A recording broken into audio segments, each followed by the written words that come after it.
अंग्रेजी में एक कहावत है कि you only miss the sun when it starts to snow. और कुछ ऐसा ही हाल हो रहा है गुजरात टाइटंस का जब मोहम्मद शमी उनके पास नहीं है। जी हां, गुजरात टाइटंस के नए कप्तान शुभमन गिल थोड़े कंफ्यूज दिख रहे हैं। ऐसा लग रहा है कि उनको पता ही नहीं है कि दो खिलाड़ी जो उनके पास से गए हैं उसकी जगह पर किसको लाया जाए। हालांकि एक की रिप्लेसमेंट तो मिल गई है और यूं कहें कि बेहतर रिप्लेसमेंट मिली है। मैं बात कर रहा हूं हार्दिक पांड्या की, जिनकी जगह पर अजमतुल्लाह उमरजई आए हैं, जो अच्छी गेंदबाजी कर रहे हैं, अच्छी बल्लेबाजी कर रहे हैं। तो वो रिप्लेसमेंट काफी अच्छा है। लेकिन पिछले साल के purple cap winner Mohammed Shami जब से चोटिल हुए हैं तब से गुजरात के लिए परेशानी मानो बहुत बढ़ गई है।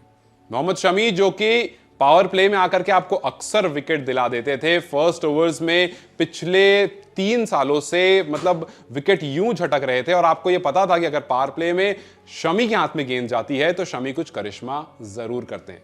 और जिस तरह की फॉर्म में वो इस बार वर्ल्ड कप में थे, गुजरात टाइटंस बहुत खुश था। लेकिन अचानक से उनको जो इंजरी होती है फिर लगता है कि यार यहां मुश्किल खड़ी हो सकती है। मतलब क्यों ना हो, आपके जब उस खिलाड़ी ने 17 मैचेस में 28 विकेट लिए हो। ये T20 का स्टार्ट बता रहा हूं, ये कोई 50 ओवर का स्टार्ट नहीं है जहां पर आपको 10 ओवर करने को मिलते हैं एक मैच में। यहां पर आप 4 ओवर करते हो और अगर 17 मैचेस में आपके पास 28 विकेट है, आपका बेस्ट 4 विकेट लेकर के सिर्फ और सिर्फ 11 रन है, आपकी इकोनॉमी 8 की है। T20 मैच में अगर मैं आपको कहूं कि एक खिलाड़ी एक ओवर में सिर्फ 8 रन देता है तो यकीनन आप उसको सिर्फ 8 रन ही कहेंगे। और इस इकोनॉमी वाला बॉलर अगर अचानक से गायब हो जाता है तो उसकी गैर मौजूदगी टीम को बिल्कुल खलती है और वो हमें खलती हुई दिख रही है।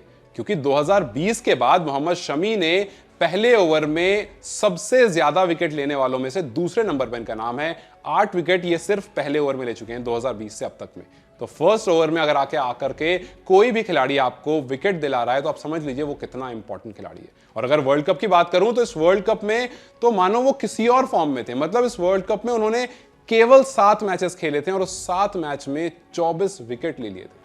इनके ऊपर 2 खिलाड़ी का नाम है, लेकिन अगर आपको मैं उनके मैचेस बताऊंगा तो आप ये कहेंगे कि ये दोनों रिकॉर्ड बड़े आराम से टूट जाते अगर कुछ मैच और खेल लेते शमी। जैसे स्टार्क का रिकॉर्ड 2019 का था 27 विकेट का, लेकिन उन्होंने 10 मैचेस खेले थे। अब शमी ने 24 विकेट सिर्फ 7 मैचेस में ले ली थी। उसके बाद रिकॉर्ड जो सबसे अच्छा है वो है ग्लेन मैग्रा का, जिन्होंने 2007 में 11 मैचेस खेले थे और 29 विकेट ली थी।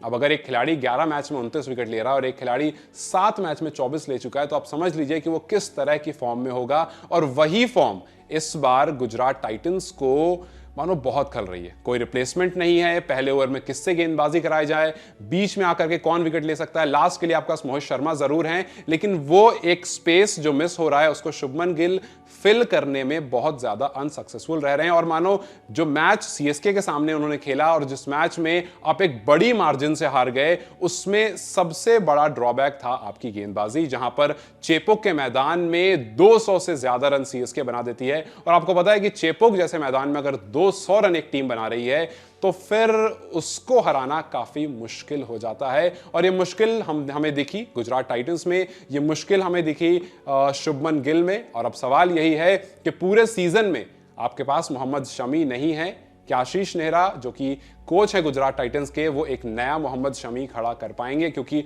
वो खुद तेज गेंदबाज रह चुके हैं, तो क्या वो अपने किसी गेंदबाज में वो शमी वाले स्किल ला पाएंगे जो शुरुआत में आकर के विकेट ले ले, जो पर्पल कैप होल्डर बन जाए या नहीं, ये तो खैर वक्त ही बताएगा। लेकिन आपको क्या लगता है, क्या कोई ऐसा खिलाड़ी है गुजरात टाइटंस में जो शमी को रिप्लेस कर सकता है? अगर आपको ऐसा लगता है तो मुझे अपनी राय कमेंट सेक्शन में जरूर बताएं। इस वीडियो को लाइक और शेयर जरूर करें और जाते जाते चैनल को सब्सक्राइब करते जाएं।